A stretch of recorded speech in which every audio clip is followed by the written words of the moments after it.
Nouvelle édition de Masterworks Hebdo sur la chaîne Masterworks au Canada, édition pour la semaine 33 de l'année 2023 où on revoit l'actualité des 7 derniers jours sur la plateforme Masterworks. Masterworks, l'art d'investir ou investir dans l'art. Bonjour, bienvenue sur ma chaîne YouTube Masterworks au Canada où on parle de la plateforme d'investissement Masterworks, l'art d'investir ou investir dans l'art. Mon investissement préféré à date. Ma cabane au Canada.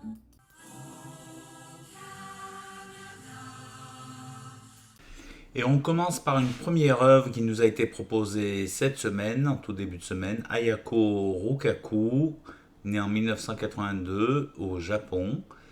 C'est une œuvre sans titre qui date de 2021, qui est proposée à la collecte à 391 000 $. Bon, elle a été vendue, la collecte est fermée depuis, c'est parti très rapidement vu le faible montant de la collecte et vu l'appréciation annuelle d'œuvres similaires de 53,4%, l'appréciation annuelle des prix records de 43%, l'appréciation médiane des ventes répétées de 50,1%. Je vous mettrai le lien pour regarder la description concernant cette œuvre et l'artiste. Alors, c'est pas la première œuvre de Ayako Rukaku. Je me posais la question, est-ce qu'il avait déjà présenté, retiré et remise? Mais vu les chiffres d'appréciation, ça m'étonne. Et vu le montant à collecter, 391 000, c'est parti très rapidement. Puis je pense qu'on a été informé, si on l'a été, sur l'application mobile de Masterworks et non pas sur le site web. Alors, si on regarde les résultats des ventes aux enchères pour des œuvres similaires, on voit effectivement que dans les dernières années, la plupart des œuvres ont été vendues au-delà de 400 000 $. Certaines d'entre elles à 500 000, d'autres à 600 000 et d'autres proches des 800 000 $. Bon, ceux qui ont eu la chance d'investir dessus, bravo à vous. Sinon, tant pis, ce sera une autre opportunité. Portrait de la jeune artiste japonaise. Une vue rapprochée de son œuvre. Une vue rapprochée de son œuvre avec une personne posant devant, histoire d'avoir une idée de ses dimensions. La deuxième œuvre qui nous a été proposée, qui est partie très rapidement, une œuvre de Ernie Barnes, né en 1938, décédé en 2009, artiste américain. Œuvre intitulée After School, datant de 1972. Une œuvre aux petites dimensions de 51 par 76 cm, qui était proposée à 488 000 $ avec une appréciation annuelle par rapport à des œuvres similaires depuis l'année 2000 de 32% et une appréciation annuelle des prix records de 45%. Donc petit prix et parti très rapidement aussi. Alors concernant Henry Barnes, on nous dit que c'est un ancien joueur de la NFL, donc l'association de football américain, qui s'est reconverti en tant qu'artiste reconnu pour ses peintures vivantes de la joie des Noirs américains de tous les jours. Et comme on peut voir, les résultats des ventes aux enchères d'œuvres similaires dans les dernières années ont largement dépassé les 500-600 000 $. Une d'entre elles a atteint les 900 000 $ quasiment. Donc c'était une œuvre très intéressante dans laquelle investir entre la qualité, l'intérêt pour l'œuvre elle-même et puis au niveau des rendements affichés attendus. Portrait de l'artiste. Vue rapprochée de l'œuvre, effectivement, on sent la joie, la danse. Une œuvre qu'on n'aurait pas de problème à avoir dans son salon. Une vue rapprochée de l'œuvre avec une personne posant devant. On enchaîne avec une troisième œuvre qui nous a été proposée cette semaine, qui est toujours ouverte à la collecte, si je ne m'abuse, de l'artiste Park Seo-bo. né en 1931 en Corée du Sud. L'œuvre s'intitule Écriture numéro 46-75, qui date de 1975. Donc une œuvre aux dimensions moyennes, 96 par 129 cm. L'œuvre proposée est à 622 000 $, donc on raisonne des sommes raisonnables. L'appréciation annuelle par rapport à des œuvres similaires quand même intéressante, 29,3%. L'appréciation annuelle des prix records, 27,8%. Et l'appréciation médiane des ventes répétées, 43,5%. Impressionnant. Donc on nous dit Park Seo-bo est un artiste coréen contemporain reconnu internationalement comme un membre fondateur du mouvement monochrome Dansaekwa, mouvement artistique coréen post-guerre qui figure l'abstraction américaine et européenne en même temps que la culture coréenne traditionnelle pour créer des compositions minimalistes et tactiles. Donc au niveau des résultats de vente aux enchères pour des œuvres similaires, on voit que la dernière œuvre a été vendue au-delà des 800 000 $ par rapport aux 622 000 proposés ici, que d'autres œuvres se sont vendues au-delà de ces 800 000 $, d'autres sont en dessous, mais on n'est pas loin des 700 000, 600 000, 800 000 $. Donc un investissement éventuellement intéressant pour ceux qui apprécient l'œuvre en plus de la partie investissement.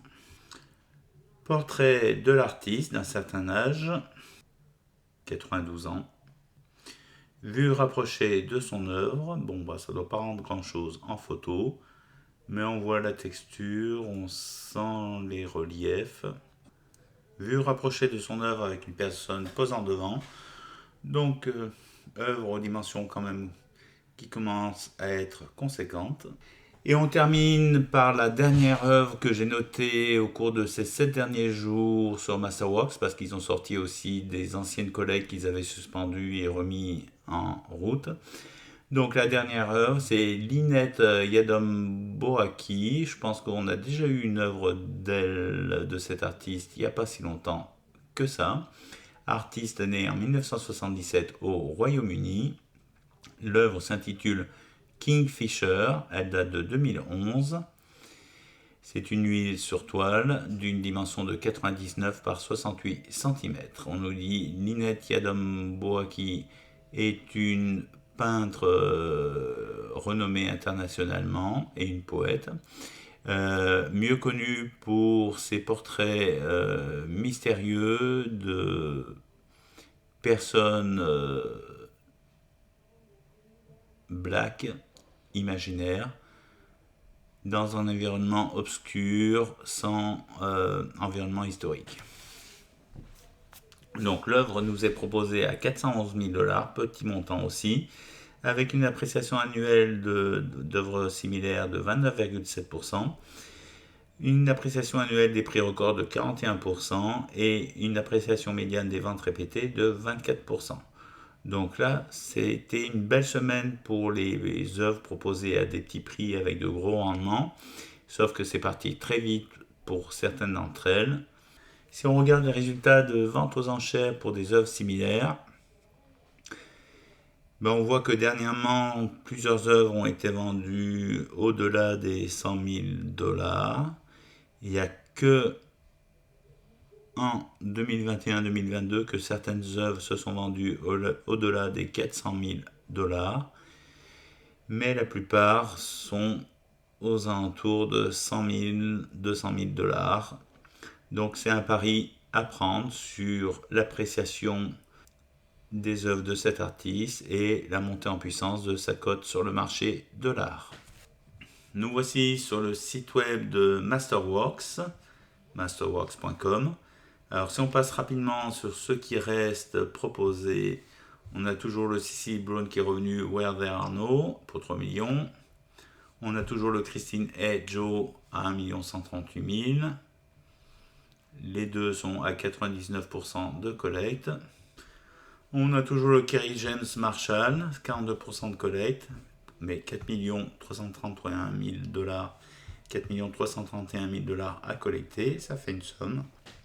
Et on a un Cecily Brown, artiste qui a vu une de ses toiles être vendue récemment par Masterworks, dont j'attends toujours le paiement d'ailleurs. Cette œuvre To the Fumaroles datant de 2018, je pense qu'elle est de petite dimension, elle est proposée à seulement 527 000 dollars avec une appréciation de prix annuel, enfin une appréciation de prix par rapport à des œuvres similaires de 12,6%. Par rapport au prix record, 21,7% de croissance annuelle. Et les ventes répétées, d'où 18,2%, en sachant que Cecily Brown a un Sharpe ratio de 1,17, ce qui est assez impressionnant pour un artiste aussi jeune. Vue rapprochée de l'œuvre. Effectivement, c'est une œuvre de petite dimension, d'où le prix proposé. Donc, je pense que ça doit être tout récent, que c'est pas une collecte qui a été suspendue et reproposée.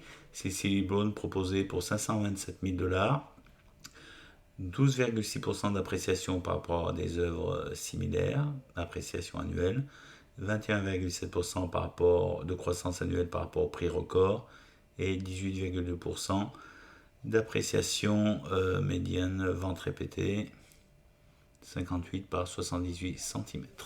Donc par rapport à l'œuvre qui est proposée aussi en ce moment à la collecte sur Masterworks, pour 3 087 000, avec une appréciation un peu plus conséquente, mais pas tant que ça.